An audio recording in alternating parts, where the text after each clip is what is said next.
mentions. Top 10 mental health moments of P Valley. Okay. I have to. So I'm gonna start with Andre first.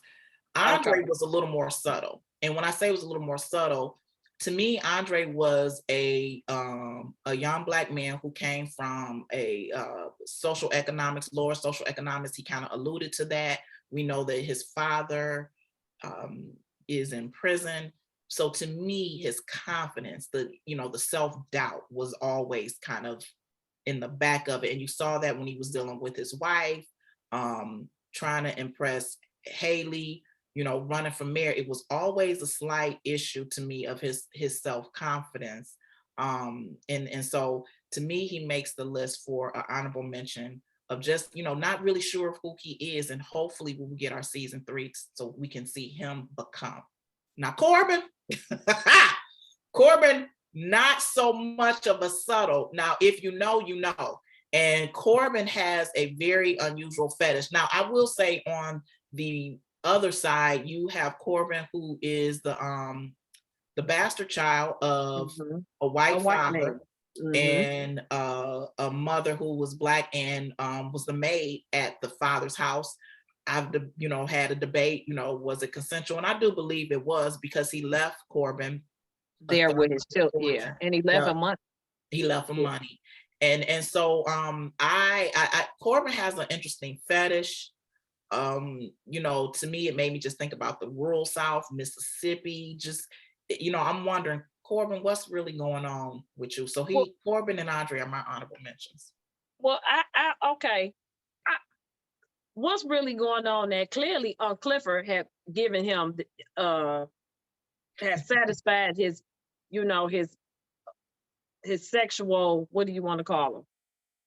I call it a fetish right now. His sexual fetish. So clearly, Uncle Clifford has satisfied him those things for him, and they have been childhood friends, right? I'm just like, what is the connection there? We definitely know there is a connection. There's all kinds of fan theories that are out there. I definitely know there's probably some rejection when we talk about mental health. There is probably some issues around a race and acceptance, that kind of thing. Yeah, because his brothers used to beat him. His brothers used to beat him up all the time. Absolutely. And I'm gonna actually go a little bit further and say terrorized. Again, if you go back and watch season 1, they talked about like locking him in the closet. Sure did. They pulled a loaded shotgun on him in season 1. And so we know Corbin has some issues, and so but he has a storyline that is becoming as well. So hopefully, again, fingers crossed, we get our season 3. So honorable mention. So you came up with this one as making the list. Yes. yes. Woo, he was giving me everything he was giving it to me. But yeah, we have to give him an honorable mention, and I think it was very evident that he had issues with PTSD. Yeah. That we're going to say that was probably combat. There was a lot of PTSD in this, actually. Yeah. Haley and the hurricane, the domestic violence, lots of it in there. And I think that and when I say we, I'm going to say it's people who look like us, not the only ones, but people who look like us. I think that we experience trauma on a daily basis. And I think that because we're so insensitized to it, that it becomes everyday life. Like I know people who, watch people get shot and then got up the next day and went to work. You know what I mean? Like, and it's just like things happen. You don't have enough time to process it, but I still got to pay my bills. So I'm going to still get up and, I'm going to still get up and go to work when you got all this stuff happening to you, right? And then not all traumatic events turn into PTSD. Some of them are after a period of time, the memories kind of fade, and it doesn't necessarily have to turn into PTSD. And actually, women are at a higher rate of having PTSD than men. Yeah, because they have more high impact events like rape and domestic violence, and so we saw natural disasters in here that clearly Haley had PTSD from. When they were in the car wash, they were going through the car wash and she kind of freaked out. Yeah. And so what is the character's name that got out of jail? So you ready to get into number one? Okay, let's do it. Let's do it.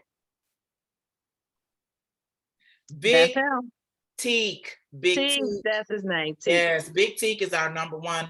And Big Teak is our number one because you definitely are going right in the direction with the PTSD. And he makes number one because what they allowed us to see was how his childhood trauma impacted his life. And so I'm going to talk about the indoctrination of violence, because if you've seen the episode, and it was such a powerful episode, definitely one that I had to watch several times. And she did watch it several times, y'all. She's not. And then she called me every time and told me what else she found in there that she didn't see the time before. I did. He talked about his mother, watching his mother, who probably was schizophrenic. They did not go into detail, but they talked about the mother killing his siblings. She had 4 children. He was probably, I think maybe 5 at the time, because they actually go into the age, but they talk about the mother killing the children in front of him hiding. And then you have, they don't say what happened to him. So we know that he lived with somebody who wasn't his parent, right? Because the mother, whether she went to jail or killed herself, there's gang life, there's prison life. It was his sexuality, because I wondered if Teak was just the connection between him and Little Murder was just somebody loving me for me. I don't have that all my life. So I don't necessarily even know if I'm gay, but there's a tenderness that this man is bringing to me. And that was, to me, just part of Little Murder. And that's on both of them. Because remember, he said, you went into the hole for me. He stood up, something happened. Teak stood up for him and ended up in the hole. And so in that scene is when he revealed to him that these tattoos on my face, I killed a lot of people, but these tattoos, these my sisters and brothers right here. It represents my sisters and brothers. That's correct. And he talked about the hole. He said, I did it because it took me back to my mother. Like, I couldn't save my siblings. So his trauma. His trauma. I was going to save you. So you were saying PTSD. We know that he was reliving his PTSD from his childhood. It never left him. It never left him. And it was funny because Thaddeus is his name as the character. I don't know the gentleman who plays him, but I did. I cried the first time. I went back. I had to go watch with I'm telling people, if you don't watch with the captions, she watches it with the captions on. So let me tell you the process.